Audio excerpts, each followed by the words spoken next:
چقدر اسطوره خوبه که باعث میشه با اینکه این همه قدرت ها و سیاست ها تلاش کردن که کشورهای ایران شهر بزرگ رو از هم جدا بکنن، اسمگذاری بکنن روی زبانهاشون، خطشون رو عوض کنن، یا به هر حال تو قانون اساسی بگن زبان افغانستان دریه که خب شما بهتر میدونین که همچین چیزی ما نداریم و زبان مشترک تاجیکیه. اینا همه اتفاقات اخیره و چقدر خوبه که در واقع شاعران و روشنفکران این کشورها با هم دیگه در واقع یک حلقه رو تشکیل دادن و فکر می‌کنم مهمترین دلیل این که با اینکه این مرزها شکل گرفته، سیاست‌های خودش رو داره، ملت و کشور خودش رو داره، ولی اتفاقا همون اسطوره هست که باعث میشه که دوست داریم همچنان با هم بمونیم، چون هممون خودمون رو به اون اسطوره ها متعلق می‌دونیم. یعنی اون جایی که راجب ما رو میخوان جدا از هم بدونن، همه این کشورها دوست دارن بگن حافظ شاعرشونه، همشون دوست دارن بگن که آرش کمانگیر قهرمانشونه، همشون دوست دارن بدونن که شاهنامه مال خودشونه، نوروز مال خودشونه. هیچ کدوم حاضر نیست از این اسطوره ها بگذره و این همون جاییه که ما به هم وصل میمونیم و نتیجه وصل تر شدنمون اینه که در واقع هممون با هم نجات پیدا میکنیم از وضعیت. 5 سال ایران نرفتم. بیمار ایرانم ولی درمان ندارم، یک جاده خاکی ولی پایان ندارم.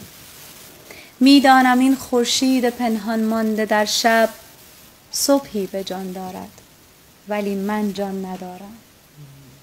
دور از وطن توچال بی تهرانم انگار، هر چند باشم آسمان باران ندارم. در بندم و بند است راه یوسف آباد، همه چه یوسف آبادم.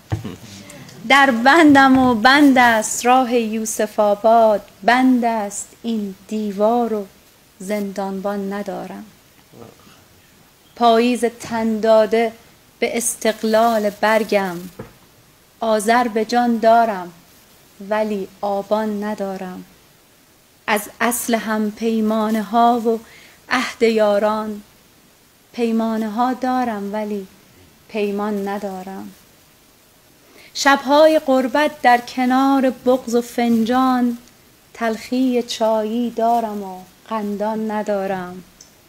شبهای یلدا و انار و آتش و تار، حافظ لب آینه و همخوان ندارم.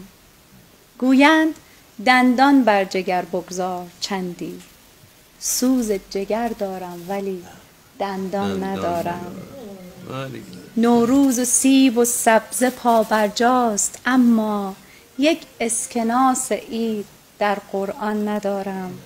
شبهای جمعه خانه مادر بزرگ و آغوش باز و آن لب خندان ندارم.